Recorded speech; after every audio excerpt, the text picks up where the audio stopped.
अच्छी तरह सुनिए, धमाका है ये। जब भारतीय जनता पार्टी मना कर रही थी कि नहीं बनना चाहिए राम मंदिर, एसएस भंडारी इनके भारतीय जनता पार्टी जो मना करते थे कि नहीं हम ऑर्डिनेंस को सपोर्ट नहीं करेंगे। भारत के कानून के हिसाब से राम मंदिर बनाया और हमारी बिल्कुल राम में आस्था है, इस देश के संविधान में आस्था, हम लोग जाएंगे। 2025 में जाएंगे, 24 में जाएंगे, शिवपाल जी के साथ जाएंगे, धर्मेंद्र के साथ जाएंगे, अलग का विषय है। शुरुआत में मांग उठाई थी, उनको अंदाजा था कि हमको न्योता नहीं आएगा या विपक्ष को न्योता नहीं आएगा। अब बाजी गई पलट। हमने कहा ना, अब जब निमंत्रण की, मैं कह रहा हूं निमंत्रण की आवश्यकता नहीं है। समझ ही नहीं महाराज, सुन लीजिए, मैं बता देता हूं। आपको जानकारी नहीं है ना मित्र, अरे आपको जानकारी नहीं है भाई। सभी भाइयों को राम राम। दोस्तों स्वागत है हमारे डिबेट शो पे। दोस्तों आज का ये डिबेट काफी शानदार होने वाला है, इसलिए आप लोग से अनुरोध है कि डिबेट को अंत तक देखिए। साथ में एक अनुरोध और करना चाहता हूँ, अगर आप चैनल पे नए हो तो चैनल को सब्सक्राइब कीजिए।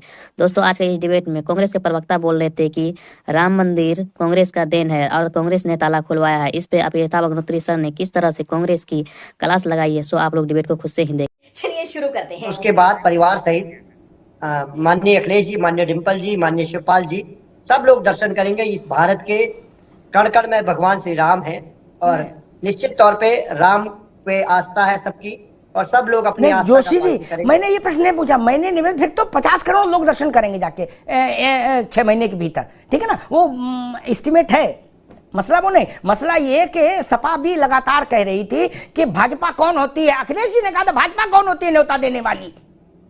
अब भाजपा पीछे हट गई, न्योता आ गया, ट्रस्ट के लोग न्योता दे गए, ठीक कि 22 को आइए। तो अब तो सवाल ही बनता है कि हम 2025 में जाएंगे, 24 में जाएंगे, शिवपाल जी के साथ जाएंगे, धर्मेंद्र के साथ जाएंगे, अलग का विषय है। रामनवमी में जाएंगे, दशहरा पे जाएंगे। मसला है कि 22 तारीख का जो आमंत्रण है ट्रस्ट का, उस पूजन में जाएंगे कि नहीं। बाकी तो सब जाते ही हैं अपने हिसाब से जहां जिसको जाना होता है। अमिताभ जी, उसी बात को मैंने कहने का काम करा। भारत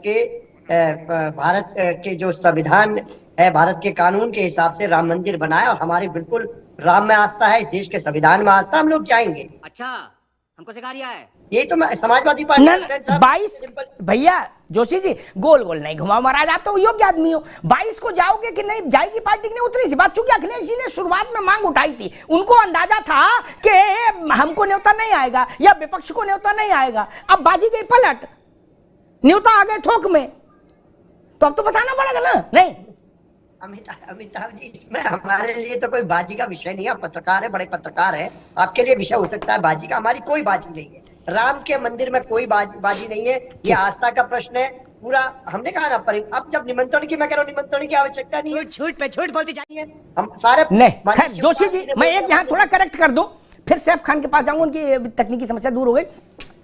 इतना भोला बनने की जरूरत नहीं। अखिलेश जी ने पहले बोला, बाद में वही बात डिम्पल जी ने बोली। अगर लोकार्पण से प्राण प्रतिष्ठा समारोह का निमंत्रण आया तो जाएंगे, नहीं आया तो 22 के बाद जाएंगे। अब निमंत्रण की बात मैंने कंफर्म कर दिया, वही तो निवेदन कर रहा था कि जाएंगे कि नहीं जाएंगे। अब उसमें गोल गोल घुमा रहे हो। अमिताभ जी, अरे भाई, जो अखिलेश जी मांग कर रहे थे वो मांग पूरी हो गई, अब क्या समस्या है? अमिताभ जी, मांग का कोई प्रश्न नहीं। जब नेताओं ने कह दिया, आदरणीय डिम्पल जी ने कह दिया, आदरणीय शिवपाल जी ने कह दिया, भैया ठीक है जोशी जी, ठीक है। मैं तो एक बात नहीं समझ पा रहा, राम जन्मभूमि के न्योते में देवा शरीफ जाने में, चरारे शरीफ जाने में, फुरफुरा शरीफ जाने में, अजमेर शरीफ जाने में, कलियर पीर जाने में कभी पार्टी की बैठक हुई कि जाए कि नहीं जाए? कभी मीटिंग बुलाएगी शिवपाल जी, रामगोपाल जी, डिम्पल जी, धर्मेंद्र जी, सब लोग आओ, बहुत लंबी मीटिंग करनी है कि देवा शरीफ जाया जाए कि नहीं उर्स में? नहीं ना, गाड़ी उठाई चले गए, मन की मौज। अयोध्या जाना है तो स्टैंड लेंगे, मीटिंग करेंगे, सारे नेताओं को बुलाएंगे, कमरा बंद करके चिंतन करेंगे, मनन करेंगे। क्यों? बोले अयोध्या जाना है। फुरफुरा शरीफ जाना हो, बोले गुड्डू गाड़ी निकालो, फुरफुरा शरीफ चलते हैं। यही तो अंतर में बताना चाह रहा था, बाकी तो सब ठीक ही है। सिया राम में सब जग जानी, करो प्रणाम जोर जुग पानी, फिर क्या दिक्कत जो चीज नहीं। देवा शरीफ जाने के लिए कोई मीटिंग नहीं होती ना। सैफ खान साहब, अगर आप आवाज सीखोगे तो मैं फिर वही आता हूं, वो तकनीकी व्यवस्था उसमें मत पड़िए। राम जन्मभूमि का सारा काम सुप्रीम कोर्ट के आदेश पर ट्रस्टी देख रहा है, वही देखेगा। इसलिए वो इशू तो चैप्टर बंद करिए कि कौन कितने वादी थे, कितने प्रतिवादी थे, ठीक, वो आपके कहने से नहीं चलेगा ना। मस्जिद के तरफ से बाबरी मस्जिद एक्शन कमेटी थी, उसमें 200 लोग वादी प्रतिवादी थे। अब वो लोग तो नहीं जा सकते कि धुन्नीपुर में हम नेता हैं, हम आगे बैठेंगे, नहीं ना।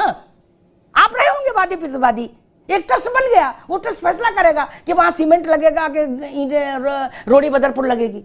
ये अंतर को समझ लीजिए। अब हम वहीं पे आते हैं कांग्रेस पर। कांग्रेस में वेणुगोपाल जैसे बड़े नेता ने कहा, जिनको हम लोग मानते हैं कि खड़गे साहब के बाद वो सबसे महत्वपूर्ण नेता हैं कांग्रेस में, गांधी परिवार के लिए भी और वैसे भी। उन्होंने कहा कि इनविटेशन आया, थैंक यू, समय पर हम कांग्रेस अपना स्टैंड क्लियर करेगी। सैफ खान साहब, ये कोई ऐसा उलझा हुआ मुद्दा है कि इस पे स्टैंड लेना होगा कोई पार्टी को? सैफ खान साहब देखिए अमिताभ जी, आधी अधूरी पिक्चर नहीं देखनी चाहिए, ना दिखानी चाहिए जी, क्योंकि आधी अधूरी सूचना जो है ना, वो भी सबसे ज्यादा खतरनाक होती है। क्या आप जैसे पत्रकार जो हैं, जिनका इतना 35 साल का तजुर्बा है, वो अगर ये बात करें तो मुझे लगता है गलत होगी।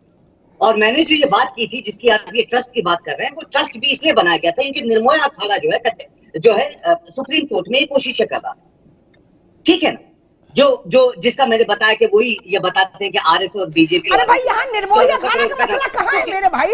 आप निर्मोही अखाड़ा के घर जाओ, उससे क्या दिक्कत है? मैंने सिर्फ स्पेसिफिक रखा जिनका न्योता। एक मिनट, नहीं सकन, आपको न्योता नहीं लेना चाहिए था, आपको कहना चाहिए था हम निर्मोही वाले बाबा से लेंगे। अमिताभ जी, अच्छे बचाने की अच्छी कोशिश है, मैं समझ सकता हूँ।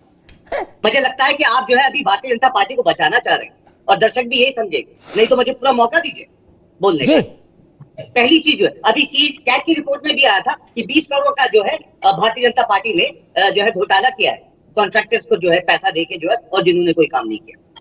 कैट की रिपोर्ट है अभी जो है, जिनको रातों रात जो है फिर बाद में चेंज इसलिए नहीं जाएंगे आप अयोध्या। सुन लीजिए, मैं बता रहा हूँ, इसलिए नहीं अगर नहीं भी गए तो ये हमारी तो योगदान है। हम तो ऑर्डिनेंस लेके आए थे जनवरी 7, 1993 में, जब भारतीय जनता पार्टी मना कर रही थी कि नहीं बनना चाहिए राम मंदिर।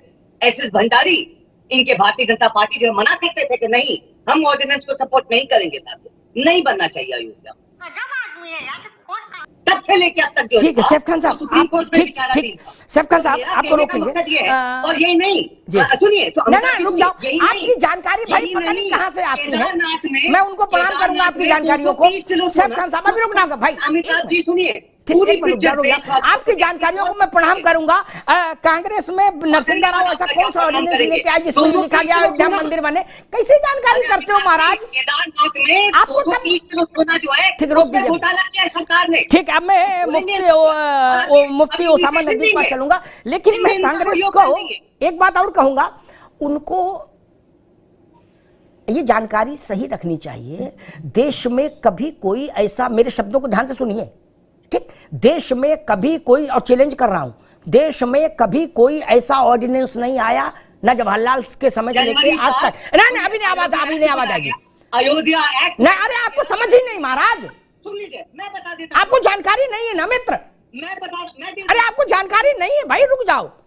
कोई ऐसा ऑर्डिनेंस नहीं आया देश में जिसमें लिखा हो कांग्रेस की सरकार ने, नरसिंह राव की सरकार ने, जिसका उद्धरण सैफ साहब देना चाह रहे हैं कि अयोध्या में मंदिर बने। No no, not at all. Saif Khan साहब को जानकारी नहीं। खैर, दोबारा में आएंगे, तब तक जानकारी गूगल से देखिए। आपको गूगल से देखनी है, मैं उस वक्त पार्लियामेंट में कवर कर रहा था, मुझे गूगल नहीं चाहिए ना, आपको गूगल देखना होगा, लेकिन मुझे तो नहीं देखना होगा, क्योंकि मैं तो उस वक्त कवर ही कर रहा था, इसलिए मैं कर रहा हूं। ऐसा कोई वक्तव्य नहीं। खैर दोस्तों, इन जैसा प्रवक्ता हमेशा आते हैं, अपने नेता की बड़ाई करते हैं और सोचते हैं कि हमेशा अपना नेता विकास पे काम कर रहा है, जबकि वो भ्रष्टाचारी पे काम कर रहे हैं। तो आज का डिबेट यहीं समाप्त करते हैं। आई होप कि आप लोग को पसंद आए। अगर पसंद आए तो एक लाइक एंड चैनल को सब्सक्राइब कीजिए।